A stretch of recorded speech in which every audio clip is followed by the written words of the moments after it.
à 7h moins le quart, Europe 1 vous répond, Thomas Soto. Un jour oui, un jour non. Un jour ils augmentent, le lendemain on nous annonce des baisses. Il est décidément bien compliqué de s'y retrouver dans le maelstrom des impôts. Bonjour Vincent Drezet. Bonjour. Vous êtes le secrétaire général du syndicat Solidaire Finances Publiques et ce matin vous avez la lourde tâche de nous éclairer. Alors on va commencer par ce qu'il y a de plus frais. Manuel Valls a parlé de la suppression de la première tranche du barème de l'impôt sur le revenu. Ça veut dire quoi? Ça concerne qui?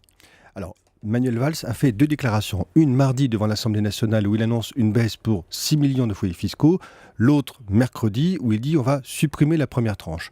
Si on prend littéralement cette deuxième annonce, ça voudrait donc dire que tous les contribuables imposables bénéficieraient d'une baisse de l'impôt sur le revenu, parce que tous les contribuables imposables sont imposés à la première tranche, pour certains uniquement à la première tranche, pour d'autres dans les tranches supérieures. Oui, c'est ça.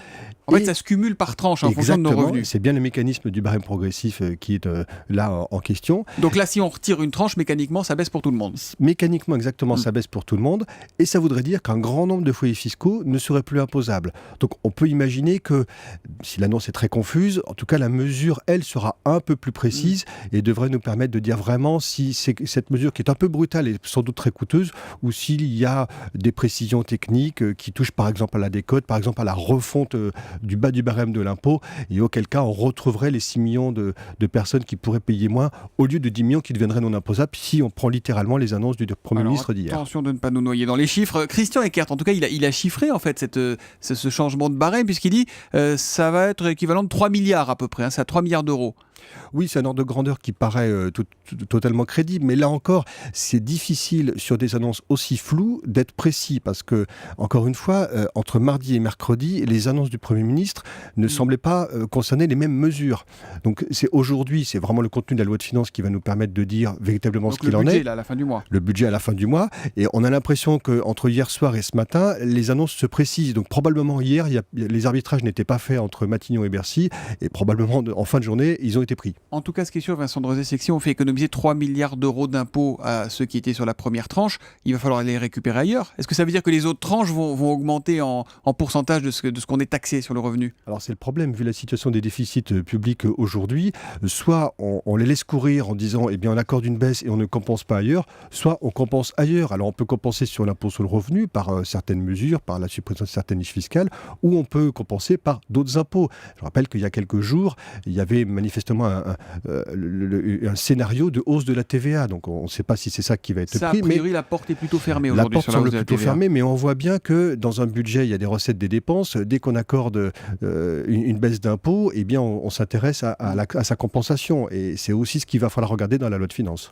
Alors grosso modo, quelle tranche correspond à quelle taxation ? Alors ça, c'est une bonne question. La première tranche de l'impôt sur le revenu, celle dont on parle depuis hier, concerne les foyers fiscaux. Alors il faut bien regarder comment fonctionne l'impôt sur le revenu. Un foyer fiscal, c'est une ou plusieurs personnes. Ouais. Quand on prend l'ensemble des revenus d'un foyer fiscal, on divise par le nombre de parts, c'est-à-dire par le quotient familial, et on a un résultat. Ce résultat passe à la moulinette du barème de l'impôt sur le revenu, et la première tranche, ce sont les revenus compris entre 6 000 et 12 000 euros. Ça veut dire, que si on supprime cette première tranche, les gens qui gagnent entre 6 000 et 12 000 euros ne paieront plus d'impôt sur le revenu. Voilà, si on prend littéralement les déclarations du Premier ministre d'hier, ça veut dire que tous ceux dont le revenu du foyer fiscal divisé par le nombre de parts arrive entre 6 et 12 000 euros ne paieraient plus d'impôt sur le revenu. C'est difficilement imaginable même. On parle par an, bien sûr. C'est difficilement imaginable parce que ça voudrait dire qu'au bout du bout, il n'y aurait qu'un quart des foyers fiscaux qui seraient imposables. C'est quelque chose qui serait une anomalie. Un foyer sur 4 seulement qui paierait l'impôt sur le revenu. Oui, encore une fois, si on prend littéralement les déclarations de Manuel Valls d'hier et on imagine que les mesures seront un peu plus complexes et que probablement il y aura moins de personnes qui deviendront non imposables au bout de la mesure. On entend souvent dire que l'impôt sur le revenu ne rapporte pas grand-chose à l'État. C'est combien par an à peu près ? L'impôt sur le revenu, c'est 60 milliards d'euros par an. Ça peut paraître important, mais il faut rapprocher ce montant de la CSG, par exemple, 90 milliards d'euros, ou de la TVA, 140 milliards d'euros. Et c'est vrai que l'impôt sur le revenu, en 60 France, contre 140, entre l'impôt sur le revenu et la TVA, il n'y a c'est pas plus photo. du double de l'impôt sur le revenu. La TVA, c'est un impôt qu'on paye tous les jours quand on achète des biens de consommation. Et il faut simplement rappeler que l'impôt sur le revenu, qui est très complexe en France, est aussi un des impôts sur revenus d'Europe les plus faibles, si on rapporte à la richesse nationale. 2 petites questions pour finir, Vincent Drezet. Un tweet de Samelio avec le hashtag un matin. Il serait temps surtout de simplifier près de 500 niches fiscales, des règles complexes qui changent sans arrêt. Il y en a toujours autant des niches, vous l'évoquiez tout à l'heure là. Oui, il y a toujours autant de niches, il y en a un peu moins de 500 sur l'ensemble du système fiscal, dont la moitié sur l'impôt sur le revenu. Et ce qui est vrai, c'est on est un peu à bout de souffle aujourd'hui. Le véritable enjeu, c'est de repenser la fiscalité pour qu'elle soit plus juste, parce qu'aujourd'hui elle ne l'est pas, plus simple, parce qu'elle est très complexe, et aussi plus stable, parce qu'effectivement ça change tous les ans. Et parmi les niches, disons-le avant de nous faire allumer, il y a une niche pour les journalistes qui déduisent 7 650 € de leurs revenus. Dernière question, c'est parfois bon de le rappeler, ça sert à quoi de payer les impôts ? Eh bien, ça sert à financer les services publics dont on bénéficie tous les jours. Ça sert tout simplement à vivre en société, parce qu'il n'y a pas de société sans impôt. Et nous, on rajoutera, il n'y a pas de société juste sans impôt juste. Ça, c'est un autre problème. Merci Vincent Drezet d'être venu en direct sur Europe 1. Vous êtes, je le rappelle, le secrétaire général du syndicat Solidaire Finances Publiques. Bonne journée à vous.